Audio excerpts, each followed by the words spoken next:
Fala galera, sejam todos muito bem-vindos a mais um episódio do Papo na Boa. Hoje vamos falar de coisa boa, vamos falar do potencial social e econômico das favelas e eu trouxe um cara aqui que eu queria trazer, ser um dos primeiros entrevistados do Papo na Boa há um ano atrás, Preto Zezé. Grande, seja muito bem-vindo. Obrigado. Obrigado por topar bater esse papo na boa aqui, sem frescura, sem mimimi.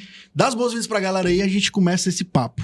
Primeiro dizer que é um prazer estar por aqui, trocar essa ideia e vamos que vamos. Bom demais, bom demais. Antes da gente começar o papo, só mandar um recadinho dos patrocinadores que ajudam a fazer tudo isso acontecer, né?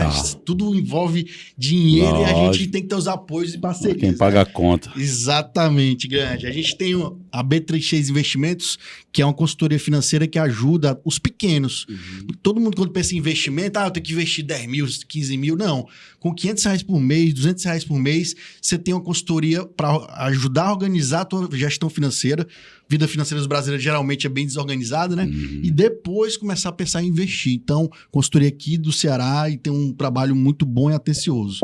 Temos também a Primonte, que é não sei se tu tem bicho de estimação, tem? Gato, cachorro, papagaio, essas coisas. Tem um gatinho lá em casa. Eu já vou cobrar aí da Primonte, mandar um sacão de ração lá pro seu gato. Primonte é a Lola, o nome do gato. Lola. Tem a linha completa de rações para cachorros e gatos aí. Tudo que teu bichinho precisa aí pra crescer saudável e tranquilo. Vou cobrar deles aí, mandar um sacão lá pra Lula, beleza? E tem também aqui a Splash Produtora, que é esse estúdio, a gente estava comentando aqui antes de começar. Estúdio profissional, você quer fazer sua live, gravar um curso ou fazer um podcast assim como eu tô fazendo, vem pra Splash Produtora. Recado dado, vamos começar aqui nosso papo. Zé, a única hora que eu pego no celular aqui é só para falar um pouquinho do nosso convidado e a gente começa aqui. Cara, tu foi presidente da CUFA até março desse ano, passou vários anos à frente da gestão, a gente vai falar muito disso. Também é empreendedor de destaque, produtor artístico e musical, já vi várias matérias em jornais daqui, sempre ajudando a rapaziada daqui, dando destaque para essa galera na parte da música, né? Escritor, ativista brasileiro, dentre outras coisas. Tá tudo aqui? Podemos começar? Pode, e torcedor do Fortaleza Esporte Clube. É verdade. Falando aqui, né? Torcedor fanático, vai pro estádio? Uma das melhores partes. Vai muito pra estádio? Ave Maria, desde pivete, meu pai me arrastava pra ir pro PV aqui, porque a negada ficava ali a negada ficava mais lá em cima e mijava lá de cima e a gente fugia pra não... Jogava o saquinho. Pra não cair milha, né? Escapava ali, desde pivete. E aí vou direto, sempre que eu tô aqui que tem jogo... Eu tô lá na bala, torcendo pelo Fortaleza. Boa. A fase é boa, né? Eu sou Ceará, mas a fase do nosso... A qualidade de gestão dentro e fora de campo é diferenciada do Fortaleza. Inclusive, a gente tava falando de gestão também. Manda um recado aí pro Marcelo Paz pra ele vir aqui no Papo na Boa falar de gestão aqui com um alvinegro. Aí, Marcelo Paz, estão aqui entubando, né? A qualidade de gestão do Fortaleza tá repercutindo, transbordando. Apoio torcedor alvinegro que pilota o podcast, tá lhe convidando pra cá. Vem aí, meu presidente. Exatamente. Grande, o primeiro papo que eu queria bater contigo recentemente a gente teve, eu acompanho muitos eventos de negócios, de gestão e tudo, recentemente teve aquela, acho que é Expo Favela. Expo Favela, já é a segunda edição, né? Não, em São Paulo a gente fez um ano passado, para ser o teste, explodiu. Esse ano a gente vai fazer 20 edições espalhadas pelo Brasil.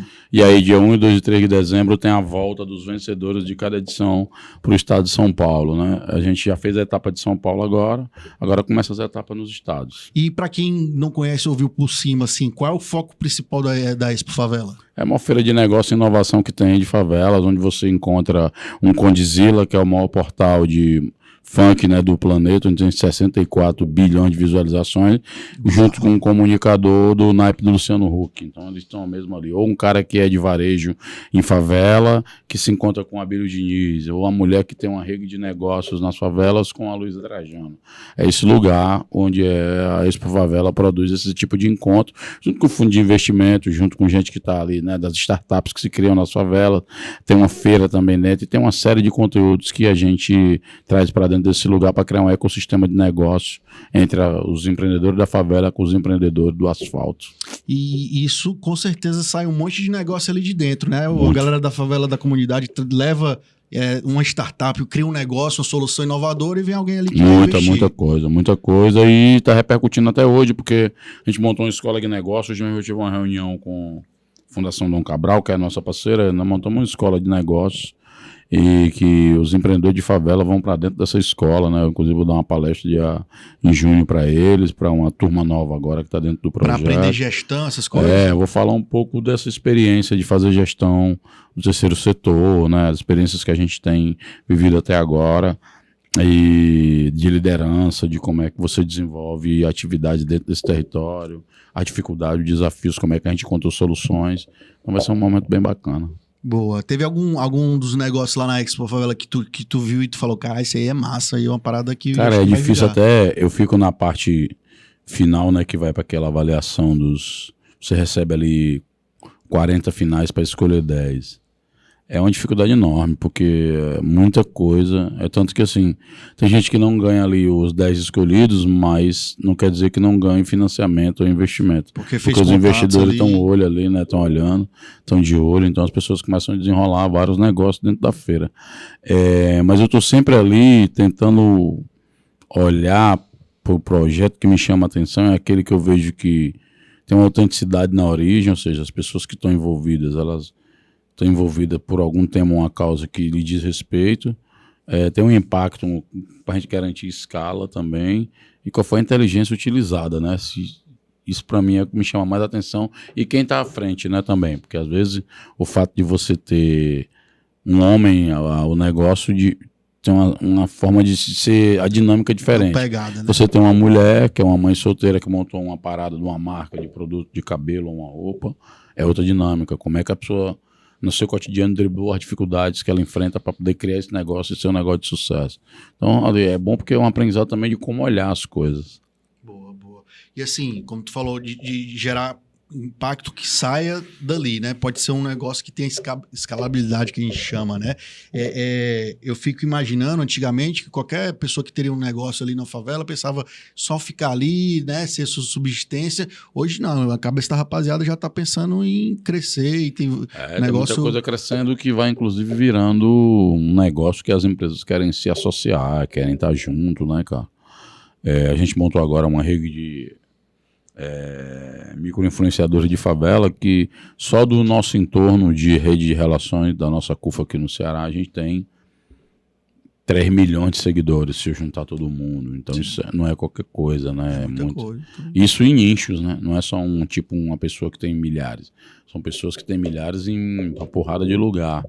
Então, qualquer marca quer dialogar com essa quantidade de audiência, né, cara? Até porque a gente já conversei com vários especialistas de marketing digital. Esse marketing de microinfluência, quando a gente fala, que não é um influenciador que é tão grande, mas às vezes ele converte muito mais do que um grandão. Porque quando o grandão vê, a gente fala, pô, que ela tá fazendo ali só para ganhar dinheiro. O microinfluenciador tá postando naquele porque ele usa mesmo aquela parada, né? Então funciona muito assim. Tem uma coisa de reputação também, né? Você tá ali, você é embaixador do seu território, né? Porque essas pessoas têm vínculo direto, os seguidores deles são orgânicos. E são a partir da vivência daquela pessoa. Então você tem ali uma reputação e uma ligação orgânica de quem está divulgando o produto, a notícia, o serviço com aquele território, com aquelas pessoas. Sim, sim. E assim, eu queria também, ainda na Expo Favela, essa ideia de expandir e fazer eventos sem ser centralizados. Ele falou que quer fazer 20 em 20 cidades, mas em épocas diferentes, ou tudo na mesma época. Até porque não dá para organizar, é loucura organizar 20 eventos na mesma... Cara, é muito porque são dinâmicas diferentes, né, no Brasil. Cada cidade, então, você tem que organizar... no norte do Brasil você tem uma dinâmica, no sudeste do Brasil você tem outra, no sul, no nordeste. Então é bem assim, mas a capilaridade que a CUFA tem ajuda, inclusive, porque a Expo é um projeto da Favela Road, né, pilotada pelo Celso Ataíde. A CUFA é a parceira social. A capilaridade garante um pouco, garante você escalar essa diversidade. Então você está em muitos lugares, então está dialogando com muitas pessoas. Então você tem muita gente envolvida. Show. Na nossa Expo, por exemplo, em setembro... Nós estamos agora em abril para maio, nós já estamos com 300 inscritos, pô. Setembro aqui, tá? Pô, aqui vai dar... Nós já estamos com 300 inscritos. Então você imagina, e nós nem botamos o trem na rua ainda de miga, estamos divulgando ali na página, que é o Favela Ceará e pá. Só para ter uma noção, quando botar, mano... No evento grande de São Paulo, teve quantos inscritos, só para ter uma noção? Em São Paulo teve 20 mil inscritos. 20 mil.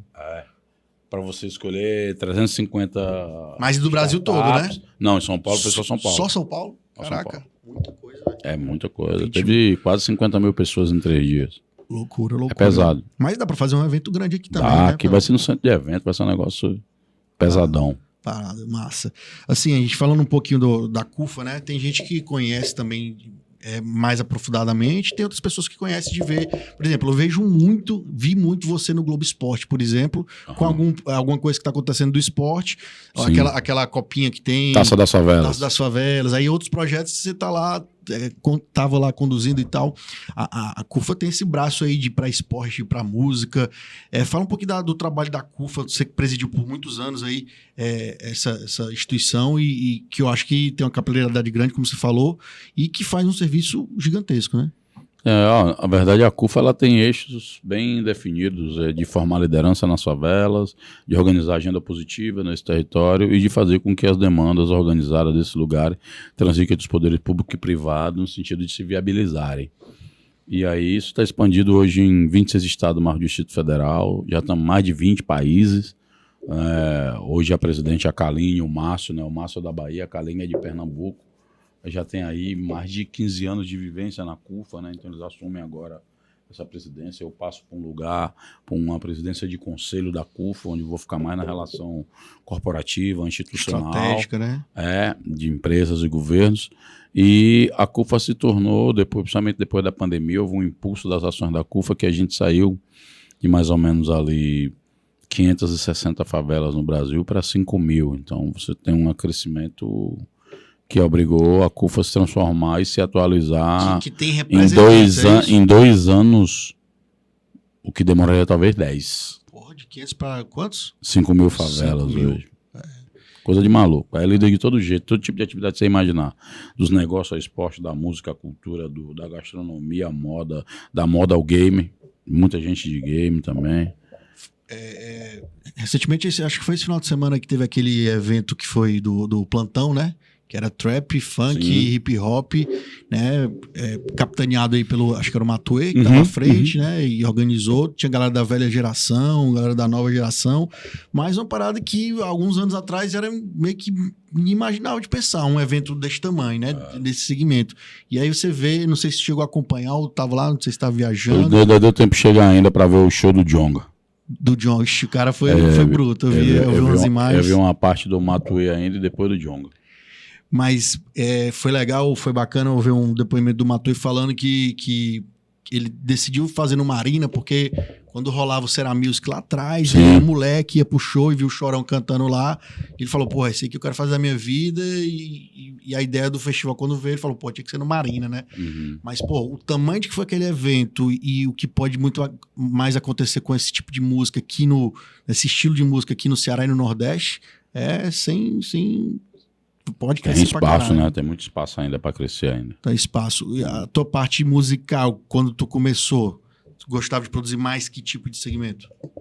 Porque quando eu comecei não tinha espaço para falar só tinha espaço para falar de 3 coisas. Era de racismo, de pobreza e violência da polícia. Não tinha espaço como tem hoje de falar de maconha, por exemplo, né? De Jesus, de bunda, de cordão de ouro, de carro. Não tinha isso.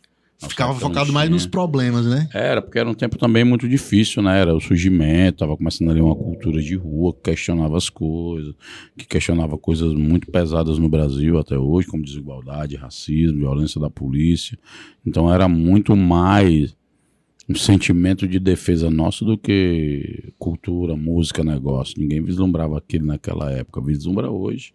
Fico feliz, inclusive, porque esse caminho que estão traçando agora foi aberto lá atrás. E aí são gerações e gerações que vão dando sua colaboração de acordo com o seu tempo. Eu não gosto muito de dividir entre novo e velho, porque eu acho que são ciclos que se completam, né? Sim.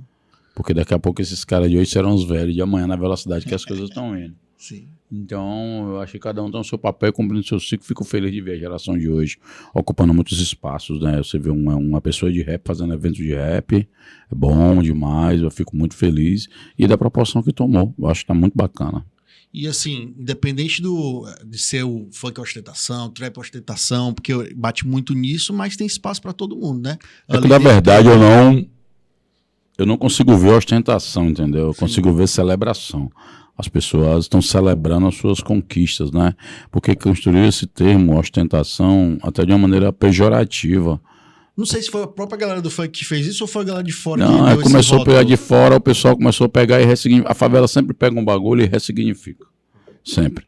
Então, na cabeça de um moleque, ostentação não tem a ver com ostentar, humilhar ninguém, ser mais do que ninguém. Tem a ver com celebrar suas conquistas. Mas já que o nome é esse.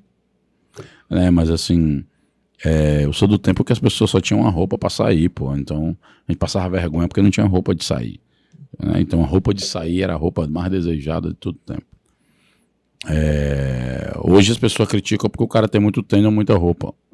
Ou seja, tinha vergonha antes, era constrangido porque você não tinha nada, ou a pessoa quer constranger porque você tem. Então, de qualquer jeito que eu não vejo problema você comemorar e celebrar suas conquistas. A vida não é só choro, morte e tiro. Sim. E a internet, né, trouxe muito isso, né, Zezé? Assim, antigamente, sei lá, 15, 20 anos atrás, era difícil sair uma ideia ali da favela e ir pro mundo todo. Hoje em dia, com o moleque criar uma música ali que pode estourar no mundo todo. Eu fui num evento aí dos meus parceiros aí, do Gordinho aí, dos Vestinhos, né, Rodolfo, que ele fez lá na pracinha do Abel, no Pirambu, chamou os caras todos, os parceiros, todo mundo, Pobrecho, Calmon, fui eu, Foco, pequeno presidente da CUFA daqui do Ceará. E foi muito massa você ver como a internet mudou a vida dos caras, de visibilidade, Pobrecho, né? Visibilidade, que aí gera audiência, que gera publicidade, que gera dinheiro, que muda a vida das pessoas. E mudou a vida das pessoas que estão próximas a ele, dos parentes, dos amigos, e como essas pessoas viraram referência no território. Então, um evento lá muito concorrido, era um evento de Páscoa, de ajuda. A CUFA deu um apoio lá também, mas assim, o mérito dos moleques de poder organizar uma parada na sua favela, poder botar sua favela no mapa, trazer gente de fora, de outros lugares, fortalecer uma cena no lugar, isso é importante pra caramba. Se as favelas, todo mundo tivesse comportamento, seja na área que tiver, no negócio, na música, no esporte, na internet, o bagulho vai virar a favor. Mostrar um pouco da sua vida e realidade e vai crescer, né? Aquilo ali, a galera vai se identificar, né? Principalmente o moleque que tá vendo lá, eu também sou assim e tal, dá pra crescer. A história do Pobrecho é foda, ainda vou chamar, já tentei chamar ele aqui pro Papo na Bola algumas vezes também, já entrevistei uns parceiros dele, como a UIA, e outros parceiros que também cresceram muito na internet, tanto com humor como com música, e essa questão da internet ser um fator de transformação é foda. Vocês estimulam muito lá na CUFA, nos projetos, de qualquer maneira, musical, artística. Pô, moleque, você tem que estar mostrando isso aí na internet? Tem muita coisa, a gente montou até um podcast lá também, a gente montou uma sede nova lá no Barroso, lá, que os caras estão com vários podcasts lá de esporte lá, o Deu no Bid, Positividade, que é um de entrevista, estão abrindo agora Potências, tem vários. Vamos montar uma escola de audiovisual agora, né? Tá apostando na comunicação a todo vapor, estamos botando dinheiro, investindo e formando uma nova geração para dominar essas tecnologias, né? Escola de programação, tem uma parada, a tecnologia de ponta, o moleque tá envolvido. Muito bom, tô feliz com isso, porque é uma área até então que parecia muito distante da gente, né?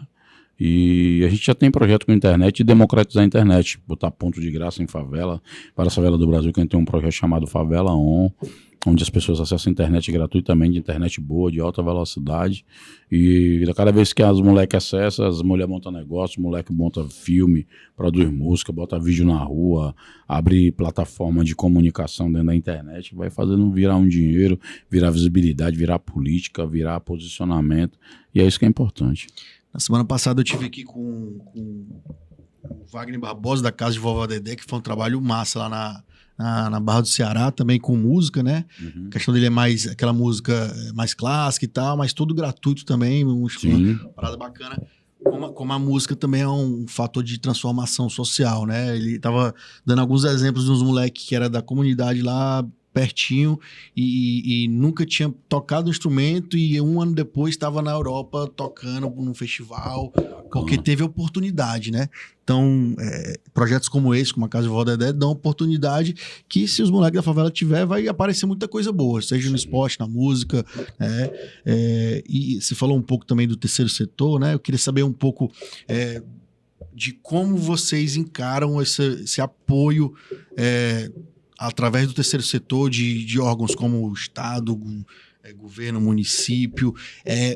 Ainda é muito dependente disso ou dá para caminhar sozinho e, como o Expo Favela mostrou, dá para ir atrás de uma iniciativa privada? A CUFA sempre surgiu como uma instituição social com fim lucrativo. Por quê?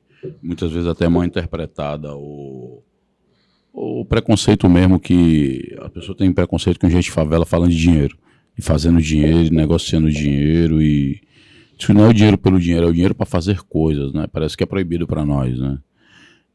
Mas quando a gente apontava esse debate de que o social tinha que se desenvolver a partir de vias econômicas, muita gente olhava de longe, não dá, não é assim, tal. Mas até o social tem uma conta para pagar. Sim. Quando chegar no final do mês, eu tenho que pagar a internet, a sede, a água, a luz, o pessoal, o funcionário. Então não tem jeito. Você vai ter que fazer gestão. Se a pessoa não encara isso, aí quebra. Porque muitas vezes se ignora, a gente faz luta social achando que não vai ter uma conta para pagar. Aí chega uma hora que o cara que colabora não vem mais, o cara adoece no outro dia, tem que levar o menino para o médico, não tem dinheiro de transporte. Então você vai, a dificuldade do dia a dia vão acabando privando as pessoas que estão junto com a gente em algum tipo de luta. Então se você não tem uma visão de desenvolvimento econômico, vai ficar difícil você desenvolver o seu negócio. Ou você vai ficar sendo funcionário de alguém. Aí você perde sua independência, perde sua autonomia, perde a capacidade de você querer fazer coisas. Então, a gente tem desenvolvido, inclusive, ações sociais que vão desenvolvendo em questões econômicas, porque é a forma de manter nossa receita andando de pé. Porque como você falou, né? Vem conta para pagar de qualquer jeito. Às vezes você até consegue fazer um projeto no começo, na marra, nas coxas, mas uma hora não é sustentável, né? Uma hora tem que ter essa gestão. E falando nisso, né? Eu conheço vários projetos aqui em Fortaleza muito foda, muito massa, tanto na área de esporte como na música. Mas, assim, o que tu diria que para um projeto dar certo e é mais importante? É uma gestão, é a galera apaixonada por aquele projeto? Qual é o melhor caminho para fazer um projeto desse dar certo na música, no esporte? Cara, é muito difícil você falar da área do outro, né? Porque é igual um jogo de futebol. A torcida quer gol, mas só o jogador que tá dentro de campo sabe a dificuldade, tanto que a chuteira e a camisa pesa. Mas assim, eu acho que tem coisas que são básicas dentro de um projeto. A primeira coisa é você não ficar sozinho, né? Você tem que juntar. Fazer tudo, né? O seu projeto tem que ser interessante para mais alguém. Porque muitas vezes na sua cabeça o seu projeto é o melhor do mundo e tem que ser mesmo. Mas às vezes o sentimento engana a gente. Então você acha que sozinho, porque é legal para você, porque você acha bacana, mas se as pessoas não acharem legal, elas não vão abraçar. Se o seu podcast não for uma coisa interessante, não tiver conta, as pessoas não vão assistir. Não tem porquê. Então você precisa das outras pessoas para poder fazer o seu projeto andar. A outra coisa é a sua capacidade de fazer escolhas que você vai manter. Muitas vezes você escolhe por um caminho, mas você não segura. Aí a vida é contraditória, né? Porque você, não vou gastar esse dinheiro, você gasta. Vou sair, mas não vou beber, você bebe. Vou emagrecer, mas não vou comer, você come. Então vou tentar dormir mais cedo, não dorme. Então a vida em si já é muito contraditória e muito difícil. Então o que acontece? Você precisa de uma dinâmica de entender que você precisa fazer do seu negócio, se é isso que você quer e você acha que tem possibilidade, como é que eu transformo o meu negócio dentro daquela lógica interessante para mais alguém, mas também como é que o meu negócio eu vou tendo frentes para ampliar para outros setores caso ele não dê certo. Você vê, numa pandemia, várias pessoas que eram de um tipo de negócio migrou para outro, porque fechou. Teve que se transformar e se virar. Teve que ser criativo. E por último, cara, você também ter pé no chão quando o sucesso chega com a mesma dignidade que chega a derrota, tá ligado? Às vezes você não encara da mesma forma. Porque muita gente, para dar certo, teve que dar muitas vezes errado. Então, é difícil. E outra, lei, né? não se compara com ninguém, né? Porque só quem sabe a dor do outro é o outro mesmo. Então, não se compara com ninguém. Se você fica, o parâmetro tal do cara lá fez tal coisa. É o cara, a dinâmica dele, as condições dele, a dificuldade dele, as possibilidades dele, as competências, as habilidades. E não sabe quantas vezes ele já tentou, né? Aí você tem a sua também. Então você tem que dar olhar, observar, mas sabendo que o seu corre é o seu corre. Então não vai ter ninguém que vai fazer por você. Se você não for o dirigente do seu próprio sonho, ninguém vai ser. Massa. Cara, voltando para estádio de futebol, de falar de futebol, né? Torcedor do Fortaleza e eu aqui do Ceará. Mas tu falou que desde moleque já frequentava estádio, né? Presidente Vargas. Estádio Presidente Vargas, que já começou desde cedo a frequentar estádio. O que tu acha de como estão hoje o futebol, meio que, não tô falando aqui do Ceará, de maneira geral, meio que afastou um pouco a galera, a família lá, por causa de torcida organizada X ou Y, ou nem torcida organizada por causa de uns malucos aí. Quando eu era moleque também, eu ia pro estádio direto com meu pai, e a gente via ali uma confusão ou outra, mas hoje como tá, complicado, né? Como é que tu acha, qual o recado que tu dá pra essa galera aí, pra só curtir futebol, acontece aí? Não é nem recado, na verdade, é um papo que a gente já fala há muitos anos. Eu conheço os caras que é torcida organizada do país inteiro. A gente se relaciona com as Associação Nacional de Torcida Organizada. O nosso grande esforço é como é que eu faço da torcida organizada um braço de ações sociais no território. A gente sempre tentou para poder tirar a torcida desse imaginário que ela ocupou de criminalidade, de coisas ruins. E muitas vezes as pessoas só lembram da torcida organizada quando tem violência. Mas fez várias coisas boas. tem muitas coisas que as pessoas estão fazendo, as torcidas, que ninguém sabe. Ou se sabe, não tem o mesmo impacto de uma imagem de o cara quebra numa cadeira. Sim. Entendeu? E muitas vezes salvar uma criança tem a mesma idade que caiu de uma cadeira. As pessoas se preocupam com a cadeira quebrada do que com um cara que está fazendo uma coisa pelas crianças.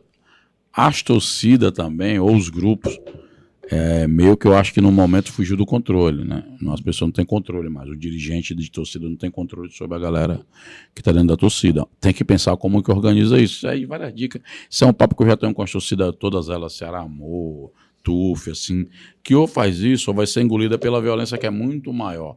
A torcida que acontece dentro do estádio não é gerada pelo dentro do estádio. Sim, isso é coisa de fora. Já vem uma violência de fora que vai explodir ali dentro também, como explode dentro da escola, como explode numa festa, como numa praça pública. Você tem vários ambientes onde a violência explode. O problema é que ali está muita visibilidade, tem muita gente, mas todo mundo sabe a importância que tem uma torcida organizada para agitar, para fazer. Tá existir um time também, inclusive, né, a torcida do Fortaleza, que modéstia à parte, dá lição nas arquibancadas, fazendo aqueles mosaicos lindos. Eu acho que fortalecer aquele lado ali é importante. O lado da violência, todos nós concordamos, inclusive a galera, que não leva ninguém para canto nenhum. Eu já perdi vários amigos nesse negócio de briga de torcida, que não é legal, não soma nada. E não, é um jogo que todo mundo perde. Sim. Eu que frequento também muito estádio, né? A gente sabe que o futebol é muito mais do que só um esporte, né? Então, levar só, focar nessa energia nas coisas que são boas, porque isso também não é uma coisa só aqui do Brasil, do Ceará. Na Inglaterra tem, nos Estados Unidos tem briga de torcida, mas tem que tentar potencializar o que é bom, né? Desse lado de cá. Cara, falando um pouco ainda do terceiro setor, né? Dessa galera que tem projetos importantes para mudar a realidade da galera da favela, tem outras iniciativas, além da CUFA, que vocês trabalham em parceria, que também são outras entidades, organizações que também têm o mesmo foco de vocês? Tem, tá de gente fazendo coisa na favela. Às vezes não tem a mesma visibilidade que nós, não consegue ter o mesmo parceiro que nós temos, mas são tão importantes quanto, mesmo muitas vezes nem tendo CNPJ, né, com esses vários projetos que os caras fazem aí de esporte, de cultura, de música, de tecnologia, que estão arrebentando, fazendo acontecer mesmo. Né? Mesmo os parceiros que eu fui lá sábado ver lá, os moleques estão na internet fazendo o corre dele, mas os caras ainda abriram um tempo para usar a visibilidade dele para fazer uma parada social lá na favela dele, lá do Rodolfo. Ó, o gordinho, tô lembrando de você, hein, mano. Aliás, daqui a pouco nem gordinho é mais, tá malhando pra caramba. Mas é importante essa virada de chave aí que os caras estão fazendo. Tem muita gente fazendo muita coisa, só que a gente não se conhece, a gente não se conecta. Eu acho que esse é o grande pulo do gato agora. A gente tem que se conhecer, se encontrar e se conectar, porque muitas vezes fala assim, mas só tem fulano fazendo coisa, é pouca gente e tal. Eu não sei se é pouca gente. Eu acho que é muita gente em muitos lugares, então não dá para dizer que nós somos pouco. O problema é que nós não se conhecemos, se conectam, não se juntam, não faz corra junto. Eu acho que a hora é agora, tá precisando. Em relações a políticas públicas, cara, queria saber toda a opinião de algumas coisas aqui. Claro que eu sei que você já conversou sobre isso em vários outros lugares aqui, mas acho que é importante dar uma destacada. Que políticas públicas que você acha que é essencial para tirar o cara lá da pobreza, da miséria? Às vezes, na favela tem gente que já está numa condição um pouco melhor. Sim. E outros que estão com condição pior. Mas políticas públicas para essa galera, o que é essencial, que tem que ter, que o Estado não pode deixar, quando eu falo Estado de maneira geral, né? Sim. Que não pode deixar de ter hoje, daqui a 10 anos, daqui a 30 anos. Pelo tamanho do Brasil e as mazelas que tem. O Brasil é um país muito desigual em tudo. Sim. Então é até difícil dizer qual é a mais importante.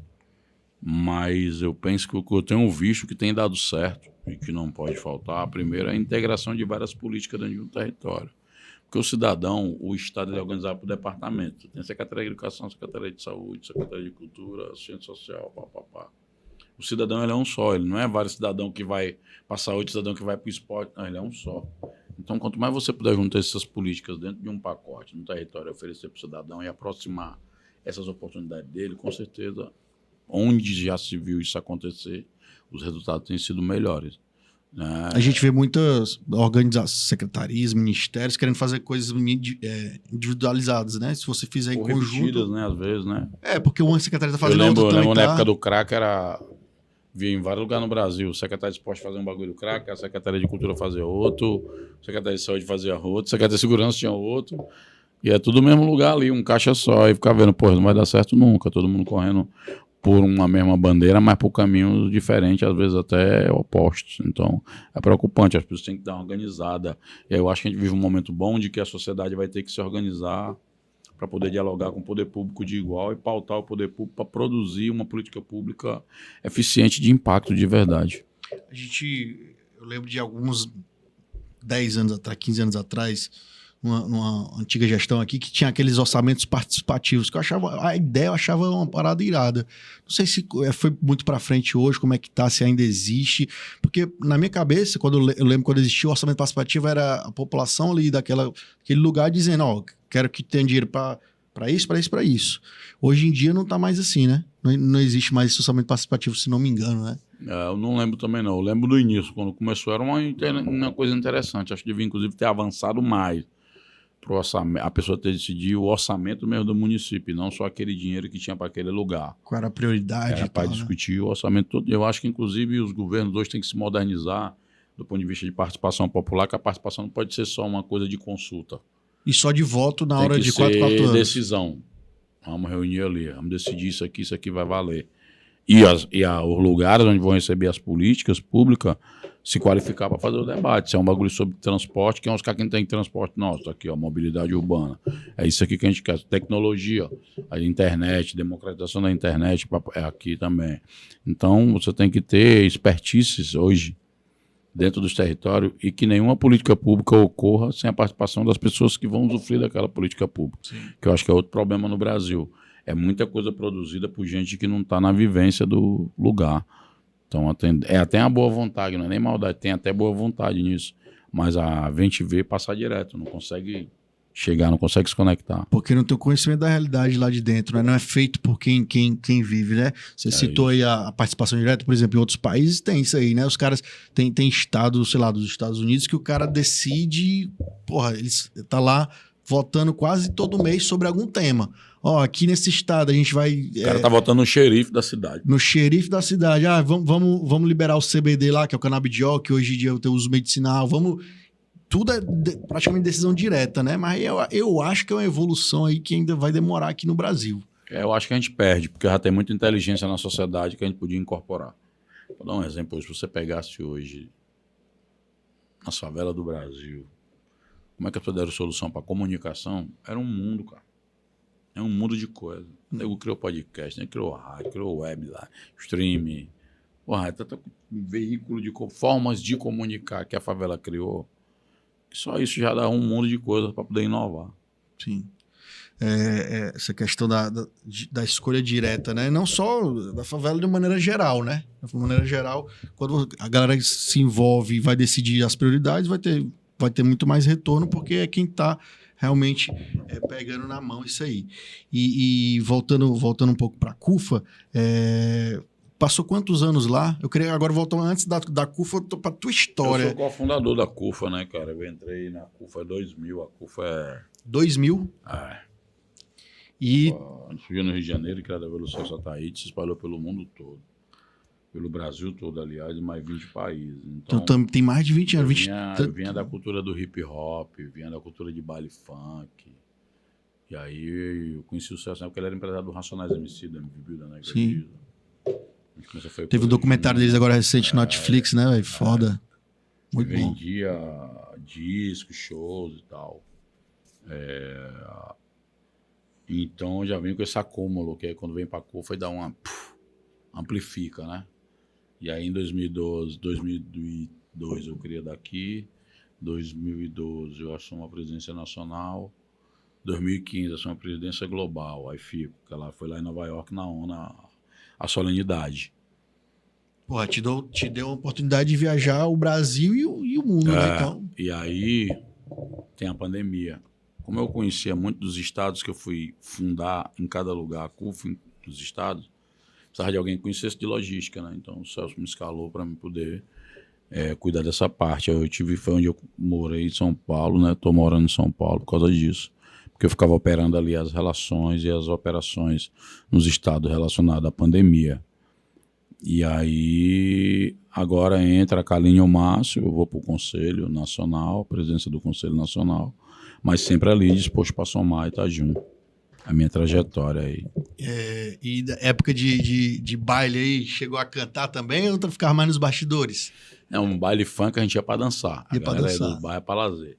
Depois foi que veio o hip hop aí, como eu não tinha muita coisa, eu tive que aprender a cantar, produzir, divulgar, fazer show, fazer o foda e atrair dinheiro.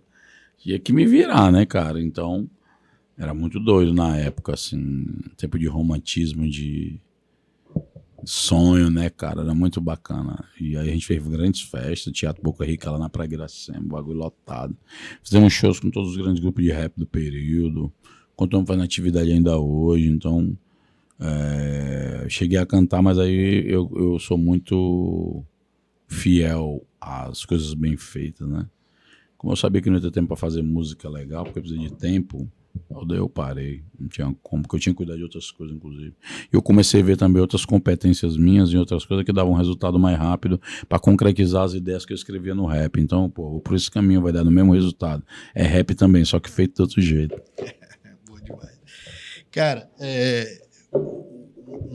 falar um pouco também aqui de política, né? A gente não pode falar, deixar de falar. A gente ainda tá num país aí polarizado pra caralho, né? Tem os dois lados, tem a galera meio que de centro fica pra lá e pra cá. Uhum. Mas falar de polarização sem falar de temas sociais também é complicado. Como é que tu considera hoje que tá a questão do confrontamento ao racismo hoje no Brasil?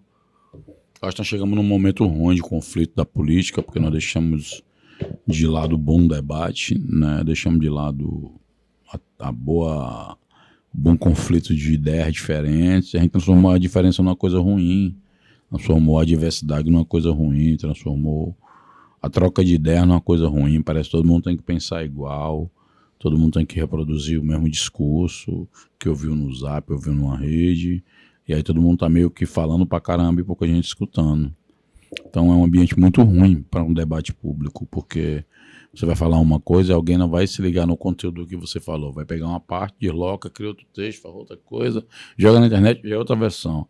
A outra que eu acho muito ruim é que há um deslocamento da realidade, né? Por exemplo, nós dois concordamos que isso aqui é um celular. Se ele é bom ou ruim é a nossa opinião, mas nós concordamos que é sobre o celular que nós estamos falando, né? Mas não, de repente, chegou um amigo aqui e fala, não, mas isso aí é uma salsicha. Não, mas como assim, cara? Não, é o que eu acho. Então, assim, perdeu a referência de realidade para ser o que o cara acha da cabeça dele. Como se o fato dele achar que isso aqui fosse uma salsicha mudasse alguma coisa da realidade. Não muda. Então, isso é muito ruim, o momento que a gente vive. Tem a ver também, eu acho, o momento que a gente vive, cara, com a descrença, com o que a própria Constituição prometeu, né? De entregar, de direitos, de decência na política, de democracia, de participação das pessoas. As pessoas não veem legitimidade mais nas coisas. As pessoas questionam a legitimidade das coisas. Veio o cara criticando uma vacina, o outro critica a justiça, o outro critica o meio de comunicação, o outro não quer mais saber da política. Então é um ambiente extremamente ruim para você construir agendas comuns. E o politicamente correto aí? A gente fala assim de algumas... Queria saber a tua opinião sobre isso. Por exemplo, alguns artistas, por exemplo, programas, os Trapalhões hoje em dia era impensável de passar na TV, né? Pensável hoje em dia. Sai de Baixo, vários outros programas que falam de alguns temas, né? Hoje em dia é difícil pensar. Uma vez eu vi um cara falando que existe nas sociedades, em relação a isso politicamente correto, eles tensionam de um jeito, tem uma hora que tá porra, tá escrachado demais, aí começa a tentar segurar um pouco. E aí fica nesses ciclos. Tu acha que isso acontece ou tu acha que tem que ter um cuidado na linguagem, seja no humor, seja na música e tudo? Sociedades mudam com os tempos, né, cara? Então, antigamente dizia que os negros não tinham alma. Então, na verdade, a gente viu que quem não tinha alma eram os caras que escravizavam as pessoas. Depois você vai dizer que as mulheres eram inferiores, porque eram mulheres. E o tempo foi mudando. Com tempos e tempos vai mudando as coisas. Eu acho que essa mudança eu acho que deveria ser feita de outra forma, não da forma que é feita hoje, mas a tendência é que se mude mesmo. É que não seja mais engraçado fazer piada de mulher, fazer piada de gay, de preto. De gordo. Não tem sentido, né? Antigamente a gente ria, que a gente não evoluía para entender que isso era ruim, porque essas pessoas não tinham voz. Essas pessoas não tinham por onde dizer, tá doendo, eu tô triste por isso, ou não faz isso comigo. Hoje essas pessoas têm voz. E a gente é obrigado a repensar e refletir nas suas atitudes. Uns vão dar trabalho, vai ser difícil, mudar e tomar outra conduta. Outros não vão querer mudar porque acham que isso é besteira. Porque essas pessoas não passam pelo mesmo perrengue que essas pessoas que gritam passam. Acho que é a evolução de sociedade, vai mudando. E a sociedade vai se adaptando também. O cara que é bom de humor, ele vai ser bom de humor. Não precisa ficar num humor de humilhação mais. Sim, tem que dar pra fazer humor. O cara que é bom no né? cinema vai falar de outras coisas também. Então você tem uma vastidão de inteligência e diversidade para você. E muitas vezes as pessoas que acham que o incômodo com essas questões é porque gente que nunca foi questionada de nada. Sempre praticou seu bagulho, falava o que queria, fazia o que queria e nunca foi questionado. Hoje é um questionamento. Se for questionado de uma coisa, já fica incomodado, né? Por exemplo, você imagina, eu lembro que no início, eu falava, mas muito chato esse papo de racismo. Eu disse, pois é, imagina para quem passa o racismo. Sim. Então, antigamente era uma coisa que era só nossa, de preto e de um pouquinho de preto, porque uma parte nem entendia o que estava acontecendo. Hoje não. Hoje você tem várias pessoas que já não aceitam mais o racismo e nem precisam ser negras. Então, sim, a sociedade vai mudando, o pensamento vai mudando. Tem que evoluir com a mudança do pensamento. Eu queria saber de ti também se tu acha que existe algumas pessoas que pegam uma pauta, seja ela qual for, tá? LGBTQIA+, capacitismo, racismo, não, e se segura daquele jeito tanto que acaba fazendo escudo e para ela tudo é aquele tema. Tu acha que existe algumas que acabam atrapalhando algum movimento ou não, ou nunca é exagero falar do que está se sentindo? Eu acho que não tem assunto proibido desde que tenha respeito, desde que tenha respeito à dignidade das pessoas. O que eu acho é que a gente deve começar a voltar para os pontos comuns. Então, assim, eu tenho o meu problema numa favela, mas... Por exemplo, ponto comum... Na saúde, vamos pegar a saúde, vai. Eu tenho uma diversidade de problemas de saúde dentro de uma favela. Mas o que junta nós tudo é a discussão sobre uma UPA. Ou da unidade básica de saúde. Sim. Junta tudo. Aí nós vamos discutir se vai ter uma rampa para o cadeirante. Nós vamos discutir se ela fica aberta até mais tarde, porque tem mães que chegam tarde do trabalho, não tem como ir mais cedo para o médico. Nós vamos discutir como é que dentro vamos ter um tratamento às pessoas negras que têm problema de anemia falciforme, mais tendência a problemas de pressão. Então, aí você vai discutindo como é que as pessoas trans daquele território, né, como é que vão ser abordadas, pessoas idosas. Então, agora se eu não tenho uma UPA, irmão, é só conversa entre nós. Sim. A UPA possibilita ser a agenda que costura todo mundo, depois todo mundo ir lá resolver suas demandas dentro daquele equipamento. Tu acha que existe muito foco e energia em discussões que não são tão relevantes como a história da UPA, do que, como tu falou, esse ponto que tu falou foi foda de, é só pegar os pontos que a gente tem em comum de problema e focar nisso, né?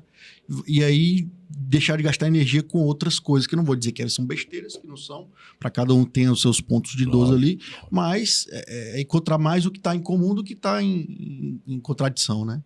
É muito difícil você dizer para as outras pessoas saírem da sua agenda. É muito difícil.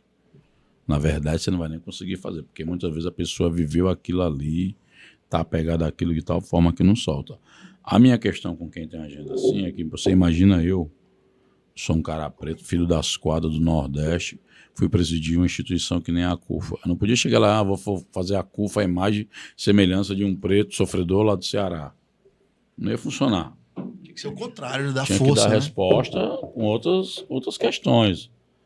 Então, acho que a gente tem que começar também a converter um pouco as coisas que a gente está fazendo em capacidade de juntar pessoas, em aglutinar forças, para poder criar um ambiente de colaboração. Acho que tem um ambiente muito predisposto à disputa por qualquer motivo. E às vezes eu acho que a gente gasta munição em lugares que a gente podia estar construindo, a gente está levantando um muro. Em lugar que a gente podia produzir diálogo, a gente está produzindo surdez, ou a gente gritando muito alto. E aí, como todo mundo depende de todo mundo, você acaba construindo uma bolha só para você, e aí você não fala para ninguém. Aí vive só na bolha e não consegue expandir. Seja né? ela de qualquer lado. Sim, sim.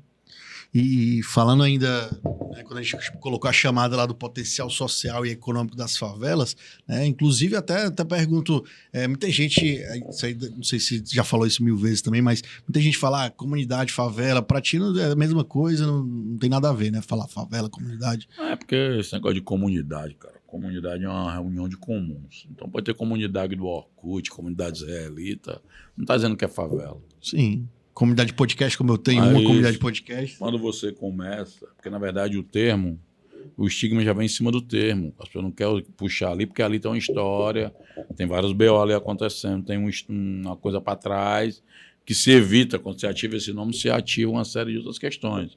Não estamos falando só de um termo, nós estamos falando de um histórico, de acúmulo, de vivência, que as coisas pelo nome, as coisas têm que ter nome. Tudo rotular, né? Chama as coisas pelo nome, você tem uma história por esse nome, uma construção por esse nome. Eu sou do tempo que a pessoa tinha vergonha. A CUFA foi a primeira a botar o nome favela no nome, quando as organizações tinham até medo de botar, ninguém queria botar, não era fácil. Com o tempo, nós fomos começando a transformar o estigma que acompanhava esse nome em carisma, em ativos positivos. Né? O Celso até fala que a favela não é carência, não é potência, porque as pessoas, quando olham a favela, vê sempre um lugar de desgraça, de tragédia. Não é que não tem esses problemas, mas não é só isso. Sim. Então, você tem que começar a mudar um pouco a percepção. Quando a gente começa a levar a favela para o caderno de tecnologia, para o WTC, começa para favela, agora vai para o centro de evento. Você pensa, mas que tipo de favela esses caras estão falando? Aí é onde entra o debate. A favela que não é carência, a favela que é potência. Por quê? Por isso, por isso, por isso. O que a gente chama de favela é o que o IBGE chama de aglomerado subnormal, que até hoje também ninguém sabe o que é isso, mas há critérios que eles definem, que eles consideram como um aglomerado subnormal, que, por exemplo, nós temos que começar a refletir para poder mudar uma percepção que tem sobre esse território. Senão, nós vamos estar construindo aquela ideia de favela como um lugar, o Estado vê como um lugar de gasto e as empresas vê como um lugar de misericórdia. E aí, ambas as partes, a gente pega do ponto de vista do Estado, de política pública, de fazer coisas de impacto, como foi, por exemplo, a Areninha, que a gente lutou aqui, a primeira no Campo do América, virou política pública no governo do Roberto Cláudio, o Camilo estadualizou e está aí, ninguém mexe. Pelo contrário, as pessoas querem... E eu acho que é uma política pública que a galera quer levar para fora, porra, velho. Porque ela impacta dentro do território, né, cara? Onde chega a Areninha, muda tudo ao redor. Porque tem um cara que começa a vender o lanche ali, tem um cara que organiza, então dá um senso de organização para a comunidade ali, para a favela, movimentar a economia. Eu acho que é um dos projetos, não sei se tu concorda com isso, é um dos projetos mais simples economicamente de fazer, que geram mais impactos, né? Pois é isso. E aí você tem a gestão do povo lá no território, você tem a dinâmica que muda. Então tem saídas para a gente pensar as coisas, né, cara? Tem outro projeto desse que tu considera que tem um impacto parecido como uma Areninha, que dá para transformar aquele entorno ali de forma relativamente simples? Hoje nós podíamos, por exemplo, pegar espaços... Porque sempre tendo uma favela, a forma que são construídas no Brasil, são espaços de ocupação. Por quê? Eles querem ocupar e perto das áreas de infraestrutura, porque é onde garante emprego, transporte, iluminação, esgoto, está tudo mais perto. É difícil da favela que é afastada, porque exatamente... E mesmo afastada, que ela vai construindo um ecossistema tal que alguns bairros aqui até já conseguiram isso. Você pega um Montese, você tem uma vida cultural ali, comercial. Você pega um Mondubim, a Maraponga, você pega ali, né, a Godofredo Maciel, você pega uma Parquelândia mesmo. Aí você pega bairro que já construíram a sua própria rede de lugar, que a pessoa não... Nem toda referência é a Praia de Iracema, entendeu? Então as pessoas estão começando... Isso seria, inclusive, a otimização de um pensar uma cidade. Porque se todo mundo tiver que vir para Pragueiracema para viver, aí não tem condição, mano. Você tem que começar a viver bem no lugar onde você mora. Sim. Trabalhar perto onde você mora, seus filhos estudarem perto onde você mora, ter uma vida ali no território. Agora, se você constrói um projeto de moradia, que as pessoas vão ter que morar bem, mas mora longe, não tem onde, a pessoa vai ter que pegar onde? 2 horas, 3 horas. Se a pessoa não tem uma segurança no território, não tem convivência com nada, se tudo vira asfalto para carro, se tudo vira uma cidade voltada somente para quem pode pagar, aí você vai criar uma dificuldade, uma apartação tremenda. Então, quando o cara pensa as fortalezas, você vê da Pontes Vieira para lá é um negócio, da Pontes Vieira para cá é outro mundo. Então, só que é o seguinte, se você for olhar proporcionalmente, as pessoas da Pontes Vieira para cá é que pagam mais imposto. No entanto, a resposta do imposto de infraestrutura não volta. Ou se volta, não volta a contento das pessoas. É só olhar a satisfação das pessoas relacionada à política pública no seu território. Então, quando a gente vai discutir cidade, a gente pensa sempre a cidade que já está incluída, não pensa a cidade invisível. Não pensa a cidade que está ali. Por exemplo, você tem um ponto de vista, uma produção de economia nas favelas do Brasil de 202 bilhões. Então, isso é o PIB do Paraguai e da Bolívia junto do Uruguai sozinho. Só que toda vez que você olha para esse lugar, só vê a bala comendo esgoto, coisa ruim, coisa negativa. Ou então, alguém vai dar um brinquedo no Natal, vai dar ali uma cesta básica. Esporádicas. Né? Numa coisa emergencial, tudo certo. A solidariedade tem que acontecer. Mas aquele lugar não pode ser resumido somente a isso, cara. Sim.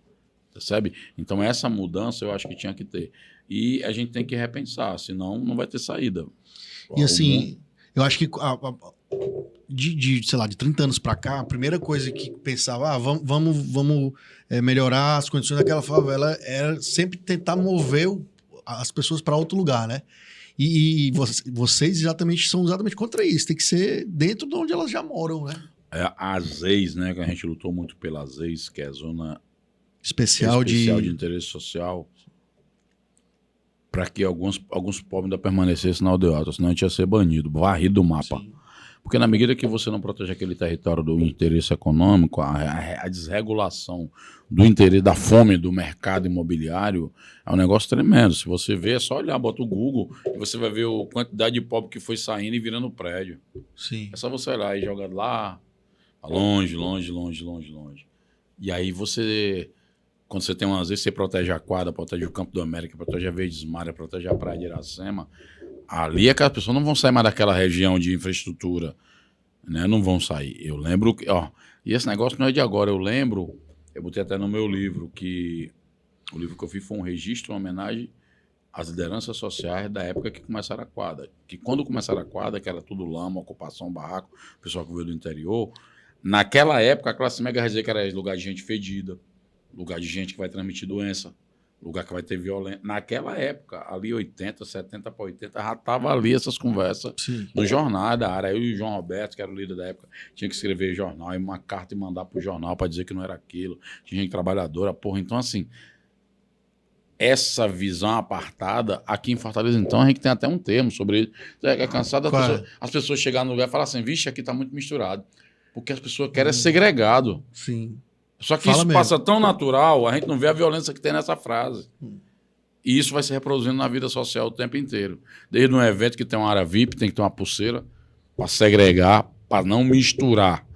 Porque misturar é ruim para algumas pessoas. Elas sentem, né? Quando, na verdade, você não poderia ter esse incômodo, né, cara? Aí eu vejo meus amigos da classe média que estavam para a Europa, andando no trem, aí viu o metrô, todo mundo andando. Aí não tem problema um ministro andar junto com um trabalhador. Sim. Porque numa sociedade desigual, cara, não produz pessoas éticas legais. A sociedade desigual produz pessoas que não são legais. Sim. Você tem uma sociedade minimamente desigual, o ministro pode andar de boa de bicicleta na rua como anda todo mundo. Mas quando você não tem, quando as pessoas que têm algum acesso fazem questão de distanciar das que não têm, aí nós temos um problema sério. E a cultura nossa no Brasil, desde a escravidão, é de segregação, e é muito forte isso. Só que a gente acha que é leve, porque muitas vezes a gente que está incluído não sente a violência. Eu, como ando em lugar... Porque já está internalizado. Eu chego num lugar, muitas vezes, cara, num restaurante, que só tem gente preta trabalhando. Eu sou o único que está lá. Isso é em todos os lugares que eu vou. De empresa, de banco... restaurante. Isso porque tu já tem seu olhar, esse radar, né? Já vai ver isso, mas né? começa alguns amigos meus a se perguntar também cadê as pessoas. Quando você olha, as pessoas só estão trabalhando. Ou seja, as pessoas não vivem. Elas não vão para um restaurante, elas não vão para uma reunião, não vão para um lugar. Então, a gente tem que começar a fazer algumas perguntas deixar de achar natural algumas coisas que são extremamente violentas.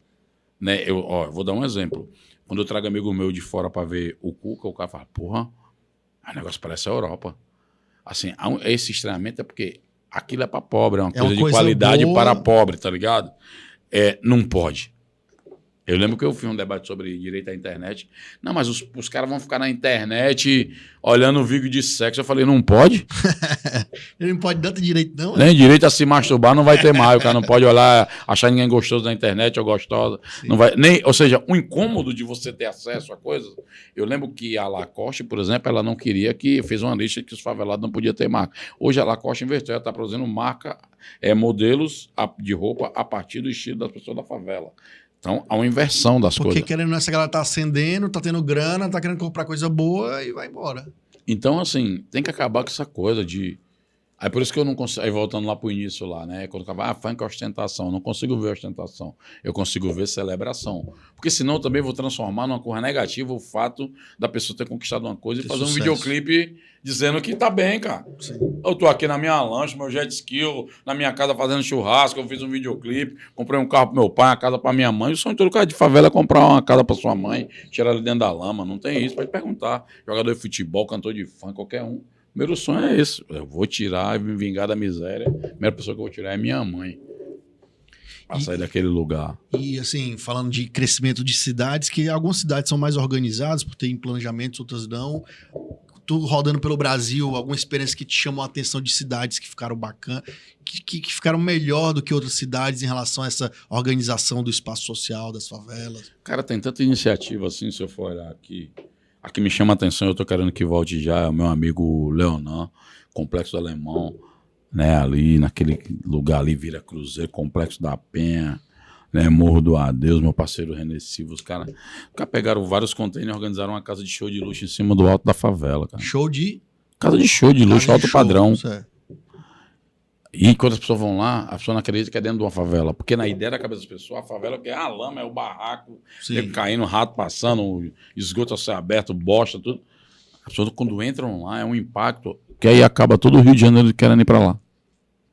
E lá, grandes shows, assim, o Belo, o Péricles, né? Todo mundo já foi lá. Então, e aí pra mim isso não é novo, porque assim, se você for olhar, você vai pra um grande restaurante de Fortaleza e pede o melhor prato. Não foi o dono do restaurante que fez aquele prato, cara. As mãos que fizeram aquele prato foram mãos que vêm dos trabalhadores, pessoas que estão em outras áreas. Então, o poder de fazer as coisas boas numa sociedade é das pessoas do trabalho. A pessoa que trabalha e produz. Muitas vezes a pessoa não tem direito nem de comer aquele prato que ela faz. Isso é um tipo de violência, de desigualdade que a pessoa acha natural pra caramba. Eu fico imaginando o cara que faz aquilo ali e nunca ter podido comer um prato como aquele. É igual o cara tipo que entrega comida de todo jeito no aplicativo e não tem direito de comer, cara. Entendeu? Então a sociedade que produzir uma lógica dessa não vai funcionar. A nossa aposta é que a gente possa fazer pontes, encontrar gente de vários lados que possa produzir agenda comum de interesse da coletividade. Já tu falou em aplicativo, assim, eu queria saber o que tu acha em relação desses aplicativos de tecnologia que chegaram aí, né? Querendo ou não, eles deram possibilidade de pessoas de ganhar dinheiro, né? Principalmente na pandemia, você viu aí que muita gente ficou desempregada, foi fazer entrega, foi ser Uber e por aí vai. E tem gente que é contra, não dá as proteções trabalhistas e tal. O que tu acha de ter um meio termo ou é mais para um lado ou para o outro na tua cabeça? Eu acho que tem que ter proteção trabalhista. Eu acho que tem que regular o funcionamento para o benefício das empresas e benefício do trabalhador. Nada desregulado vai funcionar. A gente está vendo aí agora que as próprias empresas estão adotando a ESG para poder regular o seu procedimento. Sim. Porque no mundo não tem sentido, e nem é para ter para gente, alguém beber um vinho e achar normal beber um vinho e trabalhar escravo. Não existe isso. Só uma regulação vai ajeitar e proteger o trabalhador. E as teses deles de dizer que isso aí vai inviabilizar... Não, mas é porque o cara quer ter o acúmulo de... O problema não é ter um Silvio Santos, cara. O problema é que o cara que vende o carnê do baú vive dentro da lama. E as pessoas querem achar isso normal. E o Silvio Santos um monte de dinheiro e o cara que vende o carnê na lama. Não existe. Você pode produzir uma coisa melhor. Você tem escolas, por exemplo, hoje, em Fortaleza mesmo, com a melhora da educação infantil, muita gente da escola privada está vindo para a escola pública. Acontecendo o inverso, porque tá ou ser uma pessoa de classe média e pagar um filho na escola que tá caro pra cacete. Muito caro. É quando você olha pra escola pública, você tinha uma imagem da escola pública, é difícil, tem muita dificuldade ainda, tem muita coisa pra melhorar, tem. Mas mesmo assim já tá dando pra concorrer. Quando você olha os resultados dos alunos de escola pública do estado, será que eles ganham os principais concursos, prêmios dos institutos, não sei de quê? Você vai ver que estamos concorrendo de pau a pau com a escola privada. Eu até brigava às vezes, eu lembro que eu peguei vários debates com o Cid, que a gente ia pegar um monte de dinheiro, publicidade, meter a cara desses moleques na traseira de ônibus, dentro dos aeroportos, propaganda pra fora. Mostrar pra onde eles estão indo. Esses caras aqui, ó, pra criar tipo um fetiche, tá ligado? Que pô, fetiche é feio? Educação pública, é um fetiche, eu quero ir pra escola. O cara tem o tesão de ir pra escola, entendeu? Então, você começa a converter as coisas. Então, acho que assim, tudo tem que ter diálogo e regulação. Eu acho que quando você tem uma coisa à revelia, tudo à revelia, como diz minha avó, tudo demais é veneno.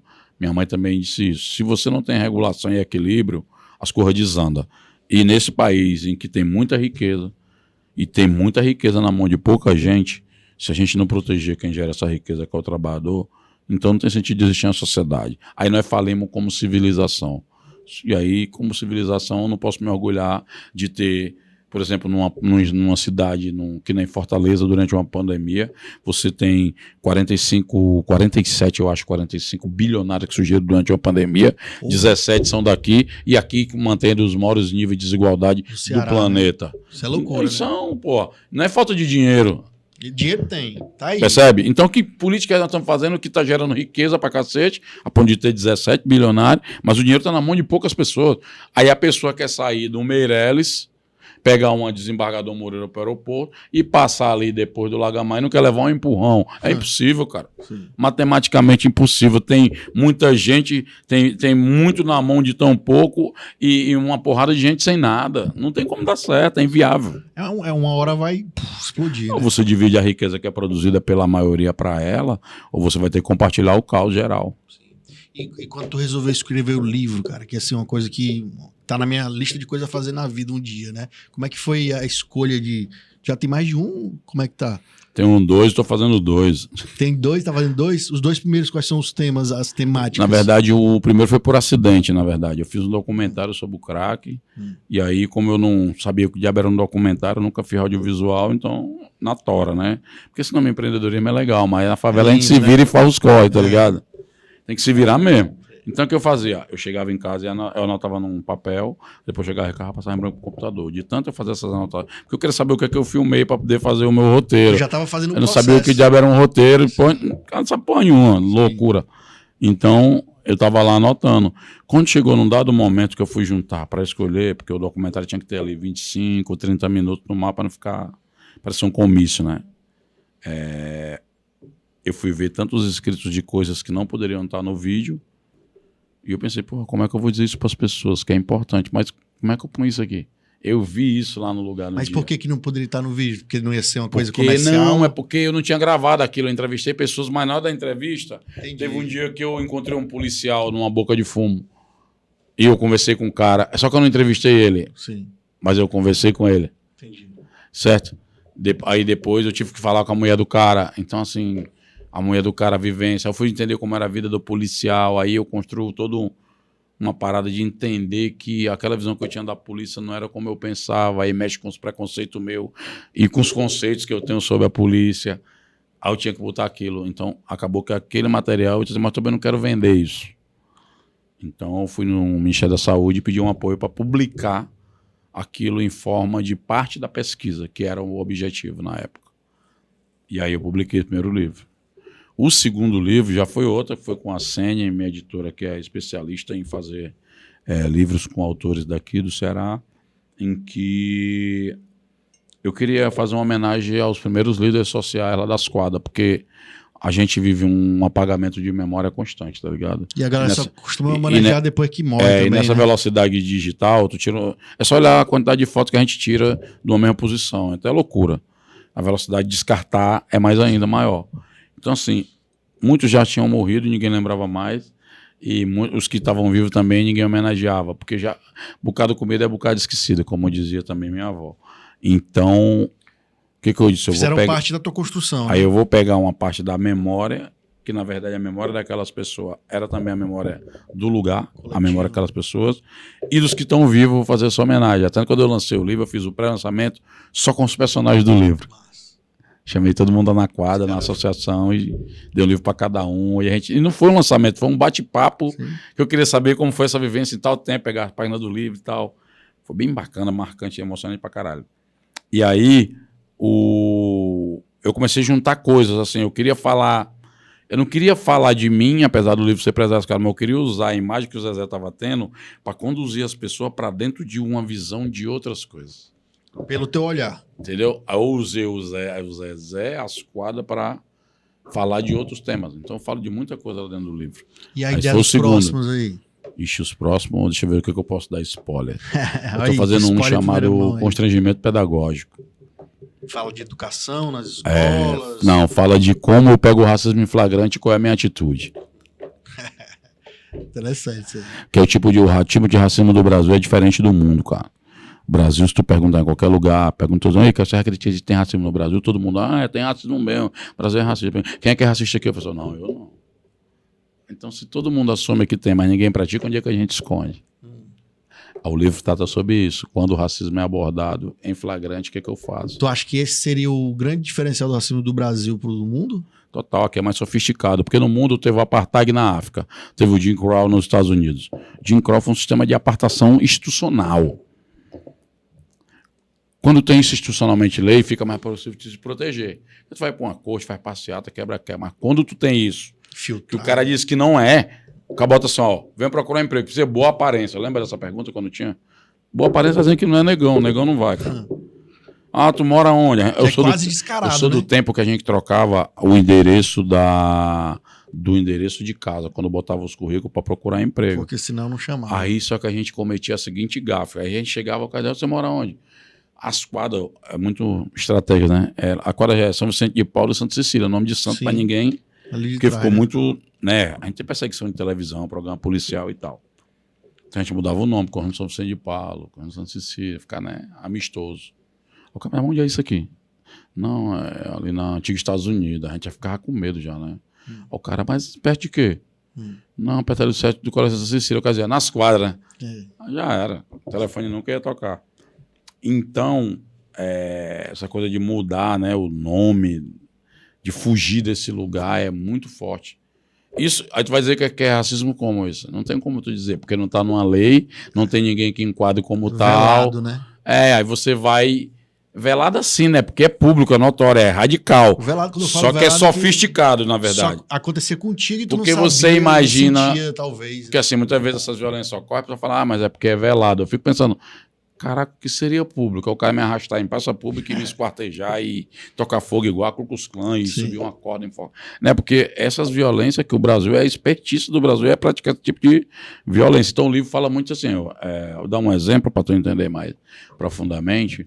Eu fui para tem uma rede de sushi de restaurante de São Paulo, muito famosa. Então um amigo meu, filho do dono de uma emissora, me chamou para almoçar lá.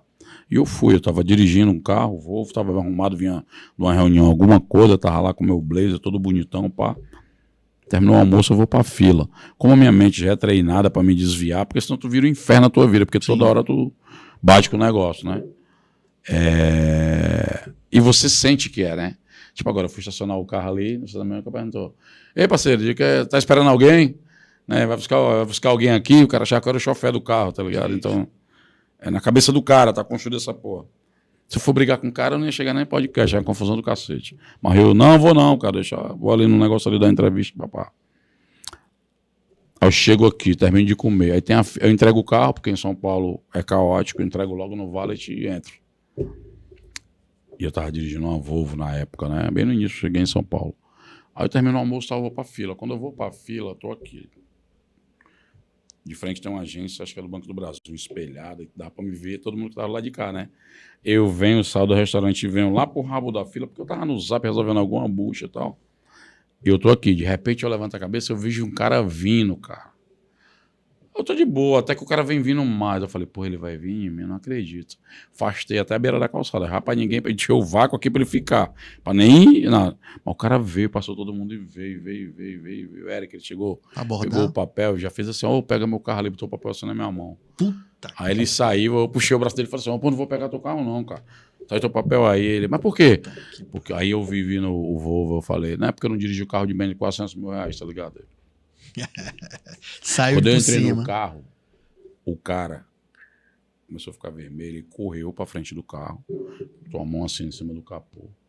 Enquanto eu não abri o vidro, o cara não saiu da frente do carro e foi lá na porta pra pedir desculpa, pelo amor de Deus. Eu falei, primeiro, eu não vou pedir desculpa pra tu não ficar culpado, pra tu não fazer isso outra vez. O que vai acontecer aqui é que tu vai levar uma sorte hoje, que eu não vou nem pra polícia pra fazer denúncia contra ti, porque todo mundo viu o que aconteceu aqui.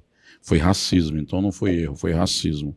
Mas fica o dia de hoje para tu refletir, toda vez que tu for agora sair de um restaurante, pra uma fila de estacionamento, quando tu vê uma pessoa preta, nem sempre ela vai ser a pessoa que vai pegar o teu carro. Pode ser inclusive que ela tenha um carro melhor e mais caro que o teu, como eu tô fazendo agora. Fica com essa na tua ideia. Valeu, bom dia, sai fora. Porque se tu desculpa ele ali, talvez ia fazer de novo. Agora, se tu deu essa ideia, aí ele com pode certeza, ser que aprende, né? Ele pode fazer essa porra, mas quando eu chegar na fila, ele vai ficar no sapatinho. Pensar ali, 2 vezes. É isso. E isso aí, é constrangimento pedagógico. Porra, total. E vai aprender, o cara vai aprender na dor, né, ô, meu irmão? Aí isso aqui é Tem vários. Porque assim, se eu for só punir o cara, eu não quero uma sociedade que eu esteja punindo e prendendo as pessoas. Pra mim não é uma sociedade viável. Pra mim é uma sociedade que a pessoa muda a mentalidade. Se o cara aprendeu a ser racista, ele vai desaprender, cara. Vai ter que desaprender, meu parceiro. E esse termo que tu falou é constrangimento pedagógico. Não existe por aí ainda não, né? Não. Tá criando agora. É a loucura que eu ganhei na minha cabeça que veio esse nome. Boa. Não, mas é um nome bom, porra. E é autoexplicativo, constrangimento pedagógico. Boa. E o outro ainda tá pensando ou ainda... Não, o outro eu tô fazendo que é sobre a nossa trajetória na pandemia. O nome do livro é... Spoiler pra tu também, né? CUFA, a favela mais forte que o vírus. Pô, irado. Aí a capa é... A capa eu não vou dizer não, senão ela vai ficar toda errada lá em São Paulo. Mas ela sabe que a capa é ela já. Cara, estamos chegando perto aqui do fim do nosso papo, mas eu sempre gosto de fazer um bate-bola rápido com o convidado, que eu vou mandar um aqui. Tá ruim, lá vai porrada.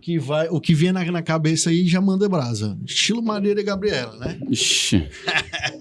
Tem alguma frase que te representa ou que tu sempre lembra?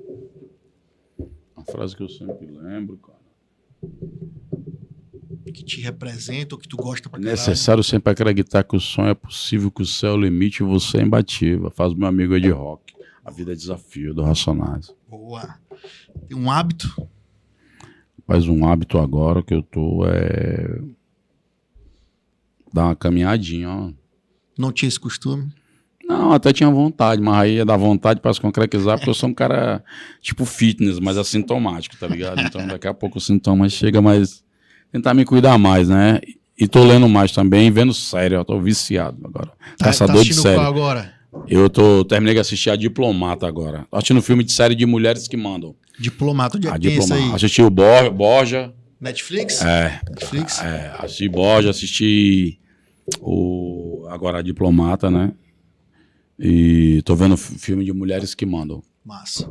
Vamos colocar as redes sociais aí do Preto Zezé. Também a gente coloquei aqui também da CUFA, né? Não tem problema, a gente tá falando, né?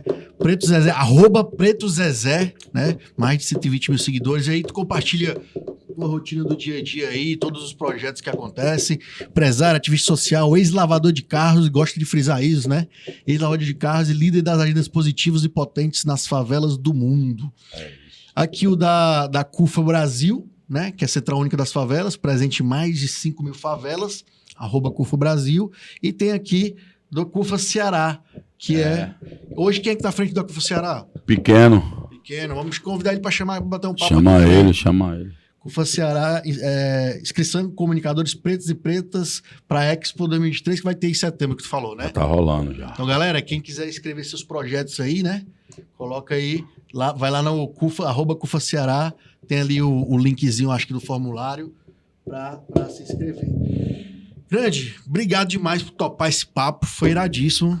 Bom demais Valeu, trocar uma ideia parceiro. com a galera que tem realmente coisa na cabeça para compartilhar e você tem demais. Muita coisa. Parabéns pelo trabalho aí, que quando tiver os livros aí, avisa pra gente tá Deixa eu falando, sair. lendo. Tô pegando um vácuo agora que eu dei mais uma recuada, agora eu vou de novo. Show. Não, manda uma mensagem final pra galera, pra rapaziada aí, pode falar o que você quiser, fica à vontade, o microfone do Papo na Boa é seu. Então, só agradecer. Papo de boa aqui mesmo, corrida direto, né? Tô no ar desde 6 horas da manhã que eu tô na pista. A bateria já tá, os pauzinhos já estão. Mas agradecer o espaço, espero que a gente possa ter feito um papo bom. Depois tem uns cortes, não sei se tem uns cortes, né? Tem, vai sair vários cortes aí. E dizer que continue, amplie os espaços. Espaço importante hoje de produzir conteúdo próprio, fundamental, no momento que a gente precisa tanto dialogar e conversar, né, cara? Então, espaço desse aqui sempre é importante. Boa. Galera, esse foi o Preto Zezé da CUFA Brasil, CUFA Ceará, um grande líder a nível nacional para debater questões sociais aí que são importantes e sensíveis. Você que está chegando agora aí, ó, se inscreve no canal, ativa o sininho das notificações, que é muito importante e ajuda demais o nosso trabalho. E até a próxima. Valeu!